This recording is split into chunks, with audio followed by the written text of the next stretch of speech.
सद्गुरू श्री ब्रह्मचैतन्य महाराज गोंदवलेकर यांचं प्रवचन 15 डिसेंबर. नामस्मरणात राहणाऱ्यालाच खरे दर्शन होते. श्रीकृष्ण परमात्म्यांना सुद्धा देह ठेवावा लागलाच ना. निराकार असले तरी साकार झाल्यावर त्याला सर्व काही आलेच की. रूप आले, गुण आले, सर्व काही आले, आणि मग व्यवहारामध्ये सर्व करणे आले. तसेच ते साकारात आले म्हणून त्यांना जाणे हेही आलेच. श्रीकृष्ण व्यवहाराप्रमाणे वागले. वास्तविक पाहता ते आलेही नाहीत आणि गेलेही नाहीत. त्यांना येणे जाणे नाहीच, ते कायमच आहेत. साकाराचे रूप पहावेसे वाटते, पण तेच सर्व काही नव्हे हे समजून चालले पाहिजे. भगवंताला पाहायचे असेल तर त्याला देहात पाहून चालणार नाही, असे श्रीकृष्णांनी उद्धवाला सांगितले आणि त्याला ज्ञानाने समजावले. उद्धवाला हे ज्ञान झाल्यावर त्यांनी त्याला आता जाऊन गोपींचे समाधान कर असे सांगितले. त्याप्रमाणे गोकुळात जाऊन तो गोपींना सांगू लागला की तुम्ही श्रीकृष्णाला देहात पाहून प्रेम केले, हे योग्य झाले नाही, तुमची चूक झाली. अशा रीतीने देहाबद्दल त्याने तिरस्कार उत्पन्न करण्याचा प्रयत्न केला. त्यावर गोपींनी त्याला म्हटले की तू आपला वेदांत जिथे कुणी नाही तिथे जाऊन सांग. श्रीकृष्णाला देहात पाहून आम्हाला जे मिळाले ते आमचे आम्हालाच ठाऊक, ते तुला मिळणे शक्य नाही.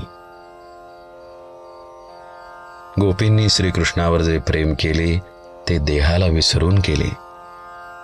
त्याच्या पुढे त्यांनी सर्वस्व तुच्छ मानले आणि त्यामुळेच श्रीकृष्णालाही गोपींवर तसेच प्रेम करणे भाग पडले. गोपी त्याला अनन्य शरण होऊन राहिल्या.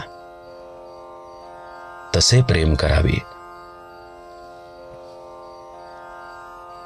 जो नाम घेतो तोच खरा स्मरणात राहतो आणि त्यालाच खरे दर्शन होते आणि ते रोज सतेज होत असते.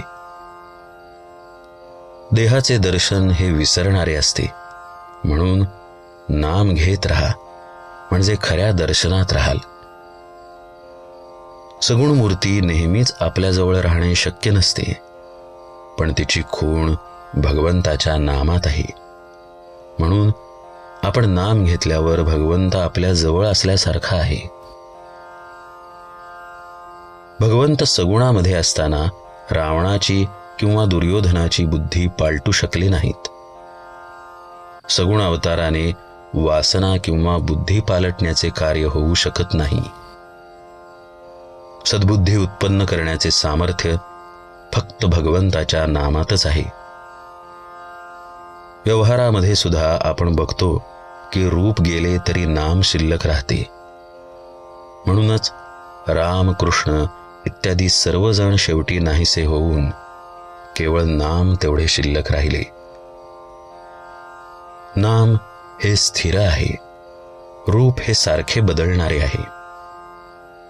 कलियुगात सगुण अवतार नसला तरी नामावतार आहे आणि तोच खरा तारक आहे.